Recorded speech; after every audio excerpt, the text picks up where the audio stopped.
અહીંયા તો અમે ખાસ તો મારી બ્રધર છે એને એની દીકરી અહીંથી ગયેલી છે.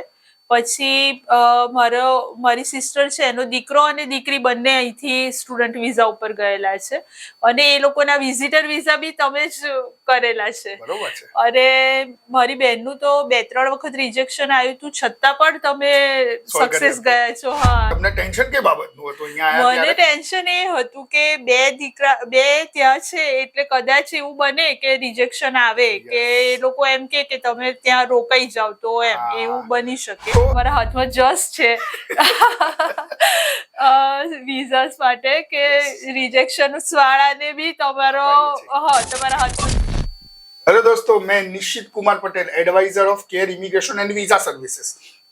एक दफा फिर हम आपके साथ आज जुड़े एक और हमारे पेरेंट्स में से एक एप्लीकेंट को लेके जिनको कनाडा का विजिटर वीजा केयर इमिग्रेशन ने दिलवाया है। उनके दोनों बच्चे ऑलरेडी कनाडा में है और उनको यही बात का टेंशन था कि अगर दोनों बच्चे कनाडा में है तो वापस आने का वो गारंटी नहीं होता है ज्यादातर, और ऐसे रीजन से कनाडा में विजिटर वीजा रिजेक्ट होते हैं, बहुत से लोगों के होते हैं ऐसे। तो उनका एक्सपीरियंस कैसा रहा हमारे साथ? मेरे साथ है अल्पाबेन केतन कुमार पारेख और उनके हस्बैंड है जो यहाँ पर आज काम के अनुसंधान से नहीं आ सकते क्योंकि वो आउट ऑफ टाउन है, केतन भाई भिखालाल पारेख।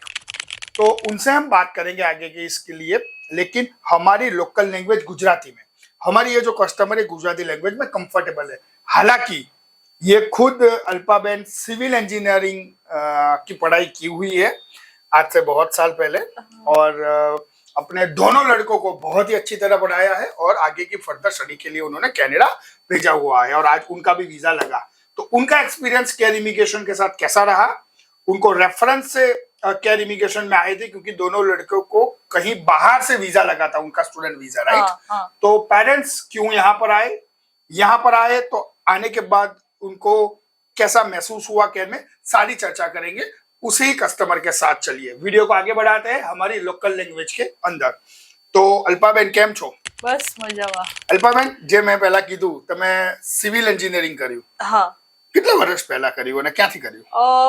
મેં 96 માં કર્યું હતું અને 96 માં તમે સિવિલ એન્જિનિયર? હા, એટલે પછી મારા બાળકોના લીધે પછી હું વર્કિંગ ના રહી શકી, એટલે તમારા ફેમિલીનો થોડો પરિચય, કેટલા મેમ્બર્સ ફેમિલીમાં? મારે દીકરો અને દીકરી છે, અને દીકરી મોટી છે એ આર્કિટેક્ટ થઈ અહીંયા નિરમા યુનિવર્સિટીમાંથી, ઓકે, અને પછી એ ફર્ધર સ્ટડી માટે આગળ કેનેડા ગઈ. Very good. અને દીકરો છે એ 12th સાયન્સ અહીંયા કર્યું અને પછી ફર્ધર સ્ટડી માટે એવો ત્યાં ગયો કેનેડા. હા, અને તમારા હસબન્ડ શું કરે છે કેતનભાઈ? એ સર્વેયર છે, એ ઓટોમોબાઈલ એન્જિનિયર છે અને એમનું સર્વેઇંગનું કામ છે. Very good. અને તમે હાઉસવાઈફ છો? હા, હું હાઉસવાઈફ, સિવિલ એન્જિનિયર અને એ પણ હાઉસવાઈફ. તો અલ્પાબેન, તમારા બંને છોકરો છોકરી કેનેડામાં કયા સ્ટેટસ ઉપર છે? અત્યારે તો સ્ટુડન્ટ વિઝા ઉપર છે. અને તમને ટેન્શન કે બાબતનું હતું અહીંયા આવ્યા? મને ટેન્શન એ હતું કે બે ત્યાં છે એટલે કદાચ એવું બને કે રિજેક્શન આવે કે એ લોકો એમ કે તમે ત્યાં રોકાઈ જાવ તો એવું બની શકે. તો એ બંનેને અમે નથી મોકલ્યા, બહારથી કોઈ બીજા કન્સલ્ટન્ટ થ્રુ ગયા હતા. તો પછી તમને અલ્પાબેન અહીંયા આગળ આવવાનું કેમ મળ્યું, કેવી રીતે મળ્યું, કેવી રીતના શોધ્યો કેરને તમે? એટલે અહીંયા તો અમે ખાસ તો મારી બ્રધર છે એને એની દીકરી અહીંથી ગયેલી છે. પછી મારી સિસ્ટર છે એનો દીકરો અને દીકરી બંને અહીંથી સ્ટુડન્ટ વિઝા ઉપર ગયેલા છે અને એ લોકોના વિઝિટર વિઝા બી તમે જ કરેલા છે. અને મારી બહેનનું તો 2-3 વખત રિજેક્શન આવ્યું હતું છતાં પણ તમે સક્સેસ ગયા છો. હા, એમાં એ જોઈને તમને એવું લાગ્યું કે ભાઈ બહેનનું સક્સેસ થયું છે તો મારું થશે. હા, ચોક્કસ. એટલે પછી અમે લોકોએ અહીંયા આયા અમે, અને આ બધું પ્રોસેસ થઈ અને બહુ જ સારી તમારી હોય છે સર્વિસ, અને તમારા ટીમ વર્ક બહુ સારું છે. ખરેખર છે. અને એવું જરૂરી નથી વિડીયો માટે જ કહો, ના સારું જે હોય ખરેખર જ ના કહેશો. સાચું છે એટલે જ કહું છું કે કારણ કે મને રિસ્પોન્સ બી બહુ સારો મળતો હતો અહીંયા.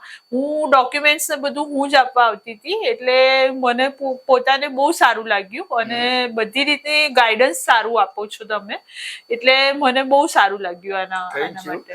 હવે જો આખી પ્રોસેસ જે તમે કરતા હશો તેની અંદર ઘણા એવા ડોક્યુમેન્ટ હતા હશે કે અલ્પાબેન આપણને ખ્યાલ ના હોય કે ખબર ના પડે, અથવા ફાઇલ મૂકી દો પછી ફાઇલનું ઓલું ખબર આપણને ટેન્શન હોય સ્ટેટસ શું હશે, સ્ટેટસ શું હશે, અહીંયાથી બધું મોકલવામાં આવતું હતું તમને? હા ચોક્કસ, બધું જ સરસ રીતે આવતું હતું, અને મારો મેલ આઈડી હતો એટલે મારે કોમ્યુનિકેશન હોય એટલે હું પણ અહીંયા સારી રીતે કોમ્યુનિકેટ કરી શકતી હતી, કારણ કે આ બહુ જ જરૂરી છે. સોરી હું તમને ઇન્ટરપ્ટ કરું.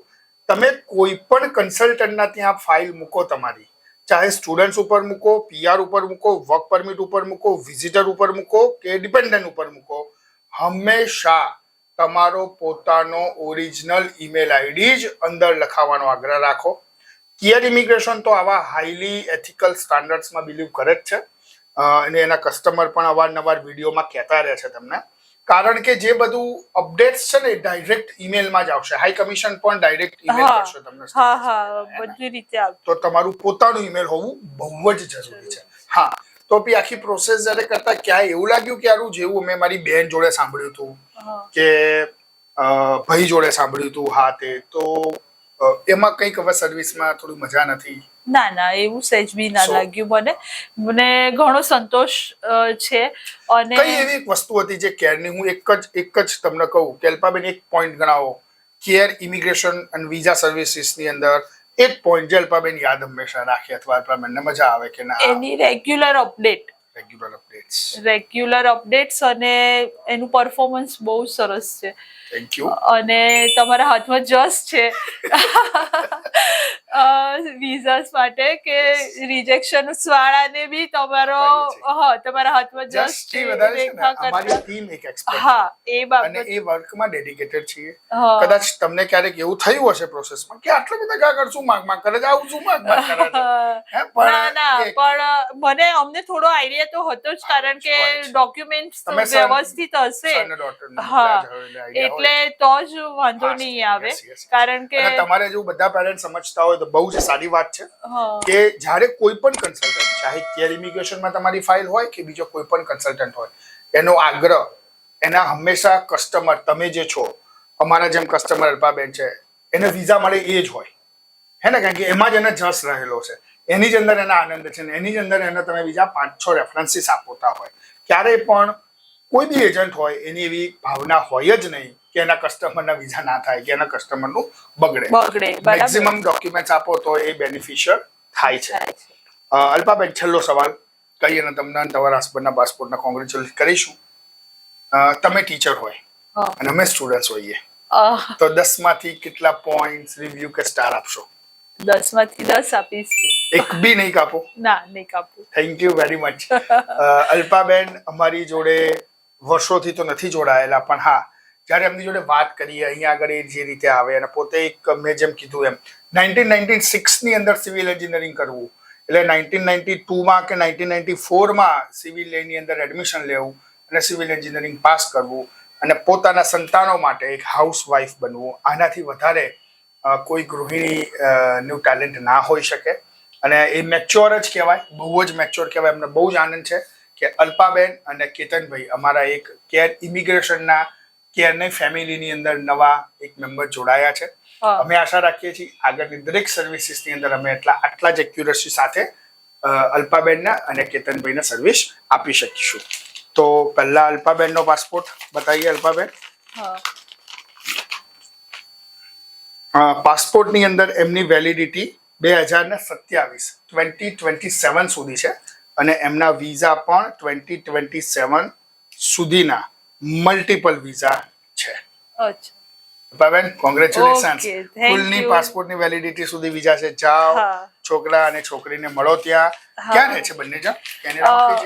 મારી ડોટર ઓટાવામાં છે. અચ્છા. અને સન છે ટોરન્ટોમાં છે. બહુ જ મસ્ત. તમારા હસબન્ડ કેતનભાઈને બી 2027 સુધીના પાસપોર્ટ વેલિડ છે અને એમને પણ 2027 સુધીના વિઝા प्राप्त થયા છે. Okay. Congratulations behalf of thank your you husband. Thank you. ऐसे ही और स्टूडेंट्स, क्लाइंट्स और पेरेंट्स की जर्नी हम आपके साथ शेयर करते रहेंगे. अगर इस चैनल को सब्सक्राइब नहीं किया तुरंत कीजिए, लाइक और फॉरवर्ड करना भूलिएगा मत दोस्तों. Thank you very much for watching the video.